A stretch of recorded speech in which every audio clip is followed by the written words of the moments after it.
कुरुक्षेत्र के युद्ध क्षेत्र को विशाल सेनाओं के आवागम की सुविधा के लिए तैयार किया जा रहा था। उन्होंने हाथियों का इस्तेमाल पेड़ों को उखाड़ने और जमीन साफ करने के लिए किया। ऐसे ही एक पेड़ पर एक गौरैया अपने 4 बच्चों के साथ रहती थी। जब उस पेड़ को उखाड़ा जा रहा था तो उसका घोंसला जमीन पर गिर गया, लेकिन चमत्कारी रूप से उसकी संतानें अनहोनी से बच गई। लेकिन वो अभी बहुत छोटे होने के कारण उड़ने में असमर्थ थे। कमजोर और भयभीत गौरैया मदद के लिए इधर-उधर देखती रही। तभी उसने कृष्ण को अर्जुन के साथ वहां आते देखा। वे युद्ध के मैदान की जांच करने और युद्ध की शुरुआत से पहले जीतने की रणनीति तैयार करने के लिए वहां गए थे। उसने कृष्ण के रथ तक पहुंचने के लिए अपने छोटे पंख फड़फड़ाए और किसी प्रकार श्री कृष्ण के पास पहुंची। हे कृष्ण, कृपया मेरे बच्चों को बचाए, क्योंकि लड़ाई शुरू होने पर कल उन्हें कुचल दिया जाएगा। सर्वव्यापी भगवान बोले, मैं तुम्हारी बात सुन रहा हूँ, लेकिन मैं प्रकृति के कानून में हस्तक्षेप नहीं कर सकता। गौरैया ने कहा, हे भगवान, मैं जानती हूँ कि आप मेरे उद्धारकर्ता हैं। मैं अपने बच्चों के भाग्य को आपके हाथों में सौंपती हूँ। अब यह आपके ऊपर है कि आप उन्हें मारते हैं या उन्हें बचाते हैं।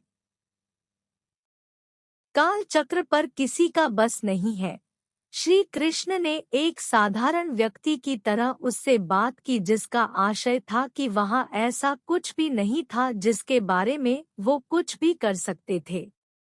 गौरैया ने विश्वास और श्रद्धा के साथ कहा, प्रभु, आप कैसे और क्या करते हैं वो मैं नहीं जान सकती। आप स्वयं काल के नियंता है, यह मुझे पता है।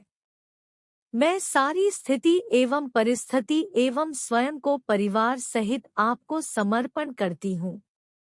भगवान बोले, अपने घोंसले में 3 सप्ताह के लिए भोजन का संग्रह करो। गौरैया और श्री कृष्ण के संवाद से अनभिज्ञ अर्जुन गौरैया को दूर भगाने की कोशिश करते हैं। गौरैया ने अपने पंखों को कुछ मिनटों के लिए फुलाया और फिर अपने घोंसले में वापस चली गई। 2 दिन बाद शंख के उद्घोष से युद्ध शुरू होने की घोषणा की गई। कृष्ण ने अर्जुन से कहा कि अपने धनुष और बाण मुझे दो। अर्जुन चौंका, क्योंकि कृष्ण ने युद्ध में कोई भी हथियार नहीं उठाने की शपथ ली थी। इसके अतिरिक्त अर्जुन का मानना था कि वह ही सबसे अच्छा धनुर्धर है। मुझे आज्ञा दें भगवान, अर्जुन ने दृढ़ विश्वास के साथ कहा, मेरे तीरों के लिए कुछ भी अभेद्य नहीं है। चुपचाप अर्जुन से धनुष लेकर कृष्ण ने एक हाथी को निशाना बनाया, लेकिन हाथी को मार के नीचे गिराने के बजाय तीर हाथी के गले की घंटी में जा टकराया और एक चिंगारी सी उड़ गई।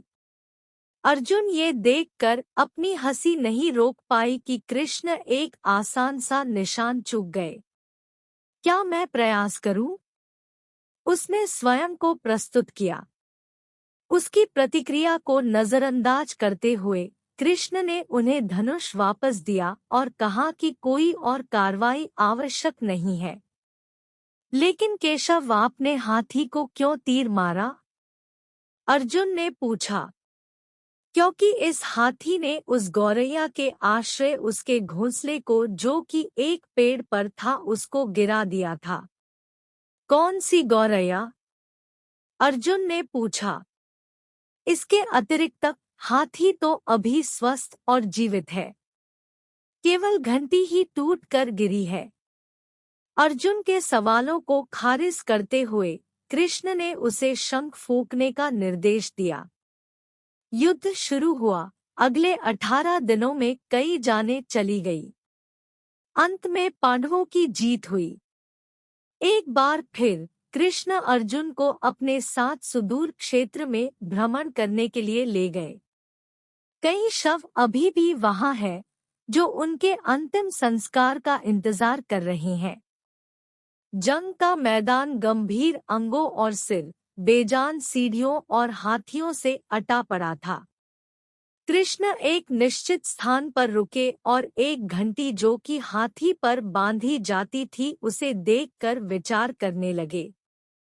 अर्जुन, उन्होंने कहा, क्या आप मेरे लिए यह घंटी उठाएंगे और इसे एक तरफ रख देंगे? निर्देश बिल्कुल सरल था परंतु अर्जुन के समझ में नहीं आया। आखिरकार विशाल मैदान में जहां बहुत सी अन्य चीजों को साफ करने की जरूरत थी, कृष्ण उसे धातु के एक टुकड़े को रास्ते से हटाने के लिए क्यों कहेंगे? उसने प्रश्नवाचक दृष्टि से उनकी ओर देखा। हाँ, यह घंटी, कृष्ण ने दोहराया, यह वही घंटी है जो हाथी की गर्दन पर पड़ी थी जिस पर मैंने तीर मारा था। अर्जुन बिना किसी और सवाल के भारी घंटी उठाने के लिए नीचे झुका। जैसे ही उन्होंने इसे उठाया, उसकी हमेशा के लिए जैसे दुनिया बदल गई। 1, 2, 3, 4 और 5 4 युवा पक्षियों और उसके बाद एक गौरैया उस घंटी के नीचे से निकले। बाहर निकल के माँ और छोटे पक्षी कृष्ण के इर्दगिर्द मंडराने लगे एवं बड़े आनंद से उनकी परिक्रमा करने लगे। 18 दिन पहले काटी गई एक घंटी ने पूरे परिवार की रक्षा की थी। मुझे क्षमा करे हे कृष्ण, अर्जुन ने कहा, आपको मानव शरीर में देखकर और सामान्य मनुष्यों की तरह व्यवहार करते हुए मैं भूल गया था कि आप वास्तव में कौन हैं।